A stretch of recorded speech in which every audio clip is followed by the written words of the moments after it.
Social Security 2100 from Representative John Larson. Just one of the many proposals floating around out there right now to reform Social Security and raise benefits for millions of beneficiaries. This is part one, so let's get into this right away. But if you haven't done so yet, or if you happen to be new here, make sure to hit the subscribe button right down below the video, as it's totally free to do so, and I'm here for you each and every day with all the latest updates as this information is changing very rapidly. I know it's confusing out there, and I know the struggle is real, but please don't worry, I'm here for you with all those latest updates so you can stay tuned with everything going on. So again, thanks so much for joining me. I truly do appreciate your support. Hit that subscribe button down below, and let's get into this right away. Alright, so yesterday afternoon, Representative John Larson was speaking on the floor in the House about his proposal, the Social Security 2100, and he was speaking for over 50 minutes yesterday. Well, in one of my videos yesterday, I said, hey, John Larson was just out speaking and he had some really good things to say.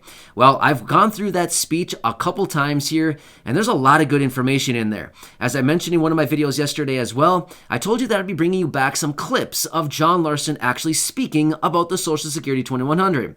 Well, here's what I came up with. I went through the clips multiple times, and there's a lot of good information here. So I'm actually going to bring you a few separate videos with different clips from John Larson actually speaking from the floor yesterday in the House. Like I said at the beginning of this video, this is part one, and there will be a few more parts after this. And I think you certainly want to watch these videos because this is the guy behind the Social Security 2100. I'm the person here bringing you the information, but yet John Larson is the architect behind the actual proposal to reform the program, Social Security, and ultimately raise benefits.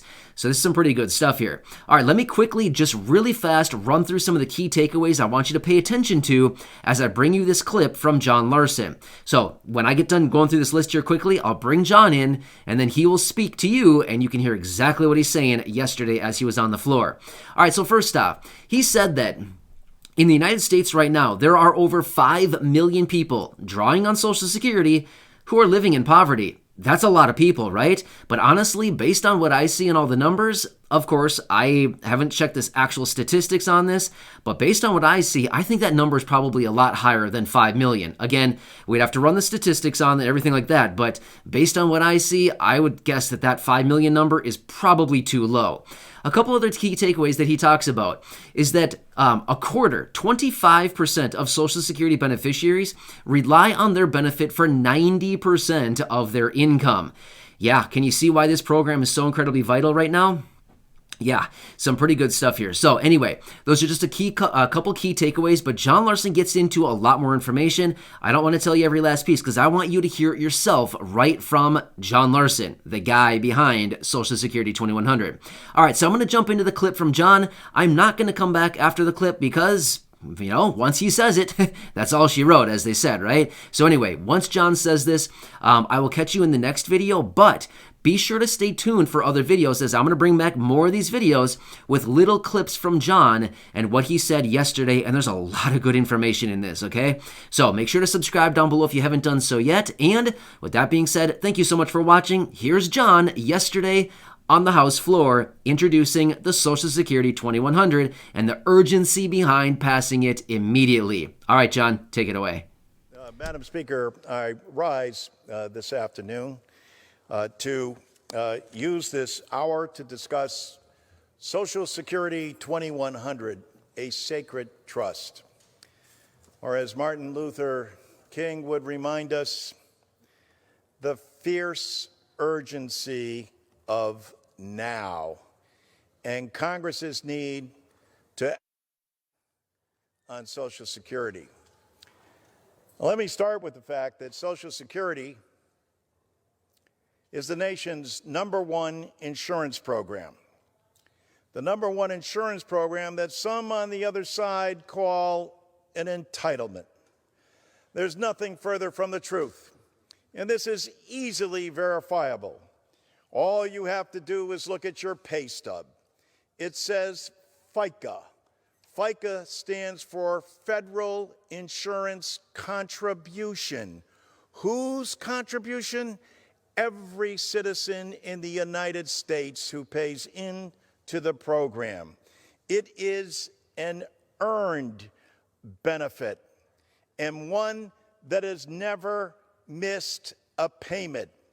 It is a guarantee, and that's why it's so vitally important to every American citizen. And Congress has been negligent. It has been 50 years since there has been an enhancement to the program. It's been more than 38 years since there was an attempt at solvency. And yet 38 years ago, Congress enacted a cut that will take place this January. The time to act is now. No more procrastination. So for all of our C-SPAN listeners, make sure that you contact your member of Congress in both houses.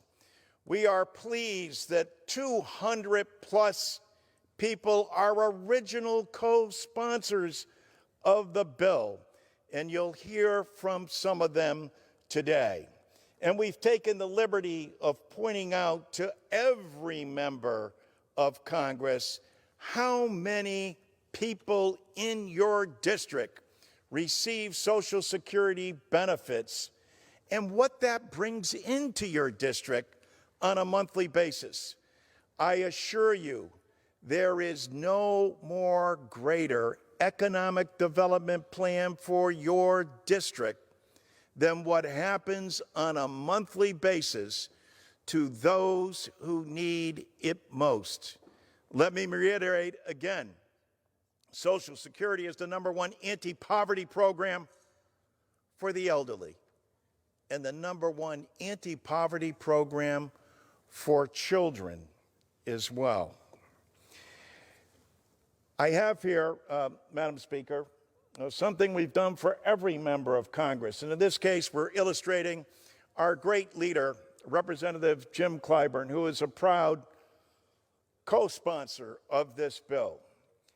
In his district in South Carolina 6, there are 149,433 Social Security recipients who receive $189 million in monthly benefits. That's monthly benefits. And there are 1.2 million Social Security recipients in South Carolina who receive 1.7 million in monthly benefits as well.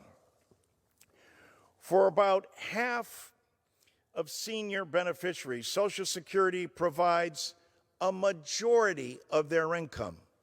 Now imagine that. For half the seniors in the country, Social Security provides a majority of their benefits, and yet there hasn't been an enhancement or an increase in over 50 years in a COLA that doesn't even come remotely close to what people need.